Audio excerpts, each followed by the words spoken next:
Bien, muy buenos días a todos y todas. Muchas gracias a los medios de comunicación por acompañarnos en esta pauta, previo al lanzamiento de una campaña de interés público para la comunidad LGTBIQA+, y particularmente para poder erradicar toda forma de violencia a esa comunidad. Estas son campañas que obviamente tienen que ver con la vida, con la experiencia, con los tipos de violencia y discriminación que sufre nuestra comunidad LGTBIQA+, pero que están orientadas principalmente al resto de la sociedad. Cómo podemos convivir de manera más sana, más respetuosa, entender que la diversidad es una riqueza en nuestro país y que hay que respetarla, sin violencia y sin discriminación. Quiero comentarles que estamos aquí, la ministra de la Mujer y Equidad de Género, la directora del Observatorio de Participación Ciudadana y No Discriminación y la subsecretaria del Ministerio, Secretaría General de Gobierno, porque esto ha sido un trabajo en conjunto que hemos desarrollado en su momento también con la Secretaría Sociocultural, con la Dirección Sociocultural de Presidencia, porque desde un inicio entendimos que era importante la transversalización de la mirada de género en las distintas áreas de gobierno y particularmente en este trabajo en conjunto que fuimos nutriendo y que fuimos desarrollando con las propias comunidades.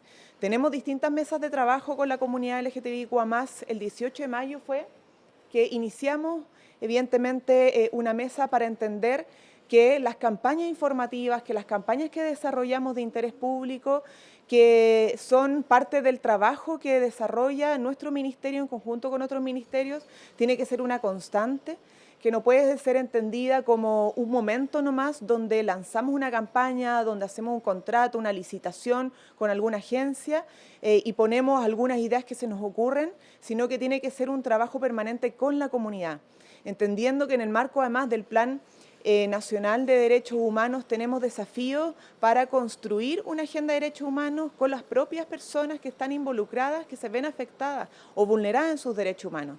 Y en ese sentido, la elaboración de la campaña, los énfasis que tiene la campaña están construidos de manera participativa y van a evaluarse obviamente también con las propias comunidades en sus impactos para ir desarrollando entonces y preparando las próximas campañas. Es el continuo, esa es la participación que necesitamos para hacer de este trabajo un continuo de diálogo y de involucramiento de la comunidad. ¿Cuáles son los énfasis de esta campaña en particular que ha sido trabajado con las propias comunidades? En lugar de violencia, respeto. Ese es el lema central.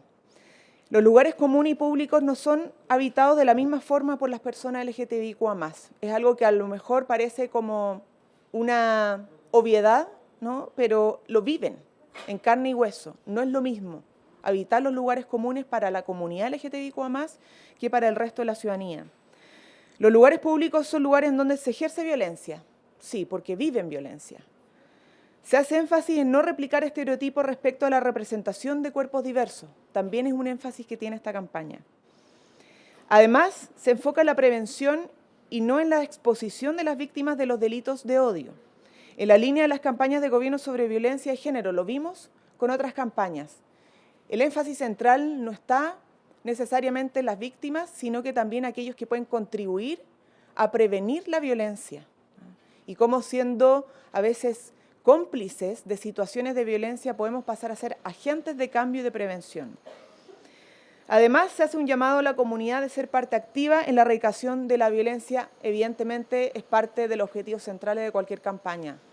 Generar conciencia y llamado al involucramiento para poder construir entre todos y todas una sociedad más justa, más inclusiva, menos violenta y más respetuosa. Ministra. Buenos días. El lanzamiento de esta campaña obedece también al trabajo que se ha hecho desde el año 2022 junto a las organizaciones a nivel nacional de la comunidad LGTBIQA+. En ese proceso de diálogo quedó en evidencia de que las necesidades de la comunidad diversa y disidente no son distintas de las del común del país. Seguridad, trabajo, salud, educación.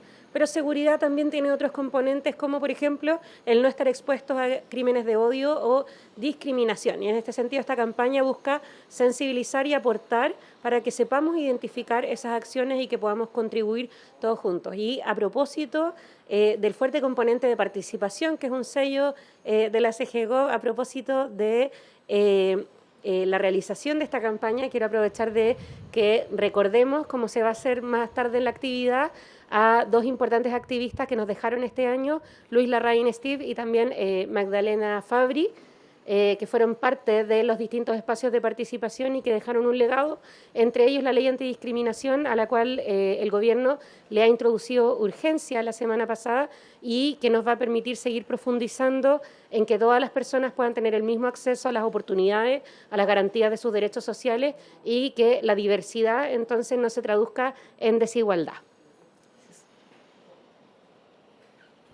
Muchas gracias, ministra. Ahora, preguntas. Buenos días, ministra. Buenos días. Una pregunta fuera de pauta. Preguntarle cómo evalúa el gobierno, cómo recibe las críticas por el nombramiento de Francisco Vidal como presidente del directorio de TVN, ya que han recibido críticas de oposición, que sería un pituto, un atajo de bolsería del en contra. ¿Cómo recibe esas críticas del gobierno? Las desestimo completamente. Era esperable de todas formas que la oposición realizara críticas y en general por cada acción de gobierno, ¿no? Pero en este caso es una decisión que estaba tomada hace semanas por parte del presidente de la República y por lo tanto no se ajusta y no se ajustaría al resultado del plebiscito. Francisco Vidal ha tenido una larga trayectoria en el mundo público como también en el privado.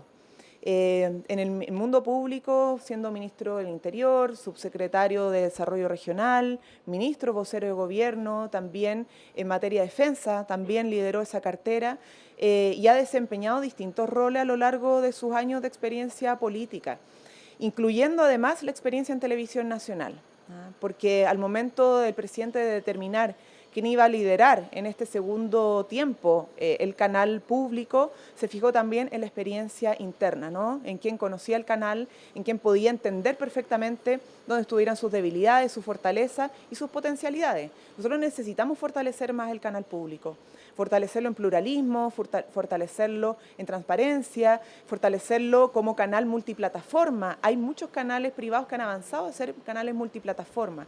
Bueno, el canal público también tiene que serlo, ¿no?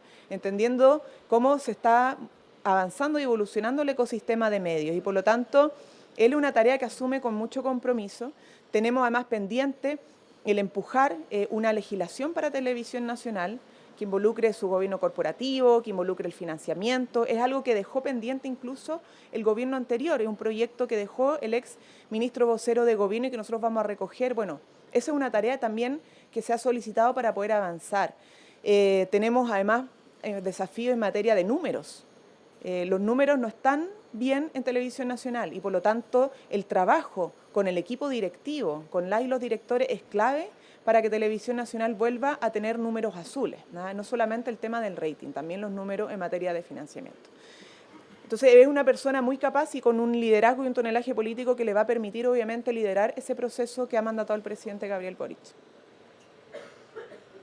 Ministra Orellana, ¿le podría hacer una pregunta? Puede hacerme una pregunta. Cambio de tema. En el caso de Nicolás Cepeda, en las últimas horas, él dijo, no soy un asesino. ¿Qué le parece de estas declaraciones de Nicolás? Bueno, la verdad es que yo quisiera lamentar que cualquier familia tenga que pasar 2 veces por un juicio para buscar justicia para su hija, como le ha ocurrido a los padres de la joven Narumi. Este juicio se encuentra bajo jurisdicción francesa, pero creemos que es destacable que cuenta con leyes similares a las de nuestro país y esperamos que en el caso de ella, al igual que en la primera edición, se haga justicia.